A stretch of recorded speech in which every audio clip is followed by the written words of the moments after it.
regista Agostino De Angelis. Sarà questo lo spettacolo che si terrà oggi nel salone di Palazzo Greco, per intenderci, dove ha sede Linda.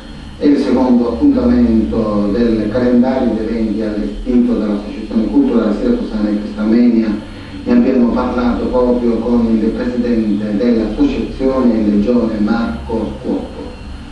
Noi il 29, venerdì prossimo, saremo in scena con un omaggio a Pierpaolo Pasolini presso la Sala Morelli, la sede dell'Inda, in Corso Matteotti, alle 18:30, appunto con un adattamento sulla vita e sul personaggio del grande intellettuale che è per noi Pierpaolo Pasolini.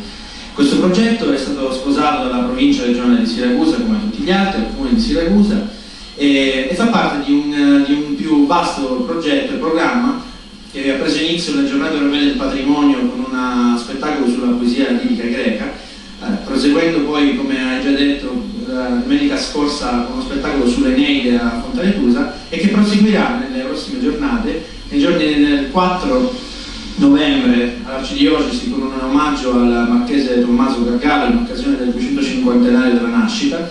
Successivamente ci vedrà impegnati nel Teatro Greco di Eloro con uno spettacolo sulla lirica greca, per poi chiudere nella provincia, nel comune di Priolo Gargallo, nella nuova chiesa dedicata a Santa Chiara, con un omaggio appunto ai santi San Francesco e Santa Chiara nell'800° della nascita della regola francescana.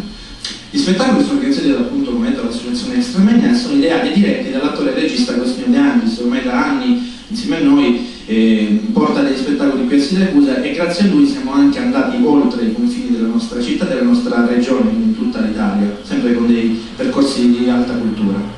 Fanno anche parte con noi, sono Marco Veneziano qui alla mia destra e Luigi Vicino di Rosolini, e sì, loro prenderanno parte al prossimo spettacolo, ci leggerà, e chi farà parte di un movimento coreografico che sarà di da cornice allo spettacolo.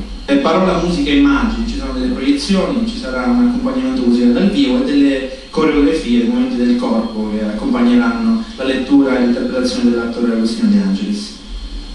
E con questo servizio, in omaggio allo scrittore Pierpaolo Pasolini, chiudiamo l'odierna edizione del nostro telegiornale. Noi vi ringraziamo per aver seguito la nostra informazione, cioè quella di Video 66, e vi auguriamo una buona giornata a tutti. TG66 è anche online. Visita il sito www.video66.com e segui da tutto il mondo le ultime notizie del TG66. TG66 è il primo telegiornale online di Siracusa.